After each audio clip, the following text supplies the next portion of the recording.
السلام علیکم دوستو، میرے چینل میں خوش آمدید۔ آج صبح میں جاگنگ کر رہا تھا۔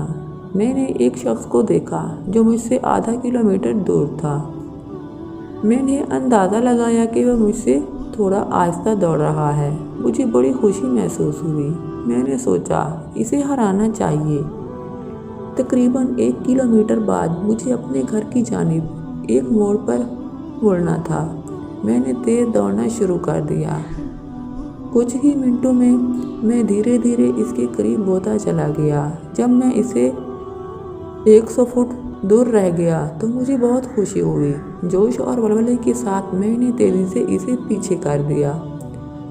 میں نے اپنے آپ سے کہا کہ یس، میں نے اسے ہرا دیا، حالانکہ اسے معلوم ہی نہیں تھا کہ ریس لگی ہوئی ہے۔ اچانک مجھے احساس ہوا کہ اسے پیچھے کرنے کی دھن میں نے اپنے گھر کے موڑ سے کافی دور آ گیا ہوں۔ پھر مجھے احساس ہوا کہ میں نے اپنے اندرونی سکون کو فارغ کر دیا ہے۔ راستے کی ہریالی اور اس پر پڑنے والی سورج کی نرم شعاؤں کا مزہ بھی نہیں لے سکا۔ چڑیوں کی خوبصورت آوازوں کو سننے سے محروم رہ گیا۔ میری سانس پھول رہی تھی، اعضاء میں درد ہونے لگا۔ میرا فوکس میرے گھر کا راستہ تھا۔ اب میں اس سے بہت دور آ گیا تھا۔ تب مجھے یہ بات سمجھ نہیں آئی کہ ہماری زندگی میں بھی ہم خواہ کمپٹیشن کرتے ہیں، اپنے کو ورکرز کے ساتھ، پڑوسیوں، دوستوں، رشتہ داروں کے ساتھ۔ ہم انہیں یہ بتانا چاہتے ہیں کہ ہم ان سے بہت بھاری ہیں، زیادہ کامیاب ہیں یا زیادہ اہم ہیں، اور اسی چکر میں ہم اپنا سکون، اپنے اطراف کی خوبصورتی اور خوشیوں سے لطف اندوز نہیں ہو سکتے۔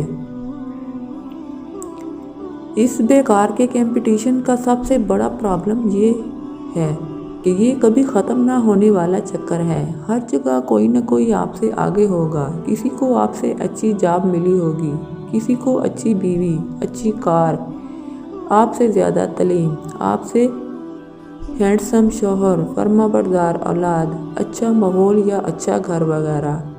یہ ایک حقیقت ہے کہ آپ خود اپنے آپ میں بہت زبردست ہیں، لیکن اس کا احساس تب تک نہیں ہوتا جب تک آپ اپنے آپ کو دوسروں سے کمپیئر کرنا چھوڑ دیں۔ بعض لوگ دوسروں پر بہت توجہ دینے کی وجہ سے بہت نروس اور سیکیور محسوس کرتے ہیں۔ اللہ نے جو نعمتیں دی ہیں ان پر فوکس کیجیے۔ اپنی بائٹ پیٹ شخصیت جو کچھ ہی حاصل ہے، اس سے لطف اٹھائیں۔ اس حقیقت کو قبول کیجیے کہ اللہ نے آپ کو بھی بہت کچھ دیا ہے۔ اپنے آپ پر فوکس کیجیے، صحت مند زندگی گزاریں۔ اپنے بچوں کو کبھی بھی کسی دوسرے سے کمپیئر نہ کریں۔ کبھی ان سے نہ کہیں کہ دیکھ فلاں کا بچہ کتنا اچھا ہے۔ مقابلہ بازی یا تقابل ہمیشہ زندگی کے لطف پر ڈاکہ ڈالتے ہیں۔ یہ آپ کی زندگی کے مزے کو خراب کر دیتے ہیں۔ تقدیر سے کوئی مقابلہ نہیں، سب کی اپنی اپنی تقدیر ہوتی ہے، تو صرف اپنے مقدر پر فوکس کیجیے۔ دوڑیے ضرور، مگر اپنی اندرونی خوشی اور سکون کے لیے خوش رہیں، خوشیاں بانٹتے رہیں۔ یہ تھی میری آج کی ویڈیو۔ میں امید کرتی ہوں کہ آپ کو ضرور پسند آئی ہوگی۔ مزید اچھی ویڈیو جاننے کے لیے میرے چینل کو سبسکرائب کریں اور میری ویڈیو کو لائک اور اپنے دوستوں میں شیئر کریں۔ ملتے ہیں اگلی ویڈیو میں۔ اپنا بہت سارا خیال رکھیے گا۔ اللہ حافظ۔